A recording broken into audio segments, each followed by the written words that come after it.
La tentación. Así pudiéramos titular la reflexión a esta hora. Según aparece en el capítulo 4, el versículo 14 y 15, inclusive el 16 de la carta a los Hebreos. Por tanto, teniendo un gran sumo sacerdote que traspasó los cielos, Jesús, el Hijo de Dios, retengamos nuestra profesión, porque no tenemos un sumo sacerdote que no pueda compadecerse de nuestras debilidades, sino uno que fue tentado en todo, según nuestra semejanza, pero sin pecado.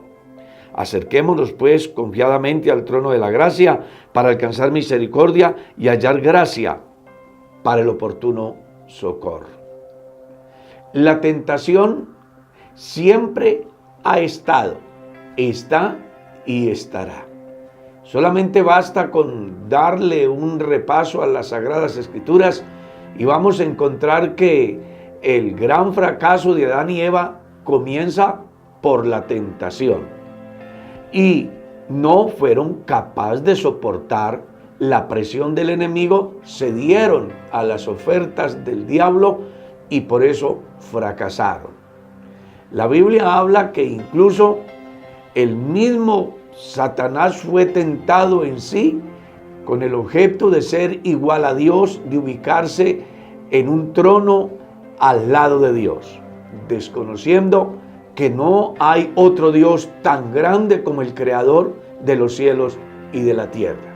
Los cristianos en cualquier parte del mundo somos sometidos muchas veces a causa de la tentación, pero es bueno que tengamos en cuenta que la tentación no es de origen divino. Según dice el escritor Santiago, de una manera clara enseña: cuando alguno es tentado, no diga que es de parte de Dios, porque Dios no tienta a nadie ni puede ser tentado. La tentación nace de nuestra propia naturaleza, de nuestros propios deseos, de nuestro propio yo, de nuestra propia condición carnal. Es ahí la razón por la cual los cristianos debemos de tener en cuenta lo que Jesús dijo: velad y orad para que no entréis en tentación, porque el espíritu está dispuesto, pero la carne es débil. Y por eso el escritor a los Hebreos le dice a la iglesia de una manera clara que en el momento de la tentación tenemos a quien acudir: a Cristo Jesús, el gran sumo sacerdote que fue tentado en todo según nuestra semejanza, pero sin pecado, haciéndonos saber que entre tanto que los mortales muchas veces hemos cedido a la tentación, hubo uno que se manifestó entre los hombres, se llama Jesús, es Dios con nosotros. Él fue tentado en todo según nuestra semejanza, pero no cometió pecado. Y es bueno que usted comprenda que no escapará a la tentación. Es decir, todos podemos en un momento determinado ser tentados. Y el problema no es que venga la tentación, el problema es ser vencidos de la tentación. El apóstol Pablo escribe en la carta a los Romanos y de una manera clara dice: no seáis vencidos de lo malo, vence con el bien el mal. El hombre puede ser tentado, pero puede vencer la tentación. Eso fue lo que Dios le dijo a Caín cuando él sintió un vivo deseo de atentar contra su hermano. Dios le dice: el pecado está a la puerta, a ti será su deseo, pero tú podrás dominar el pecado. Entonces, ¿de qué manera podemos vencer la tentación?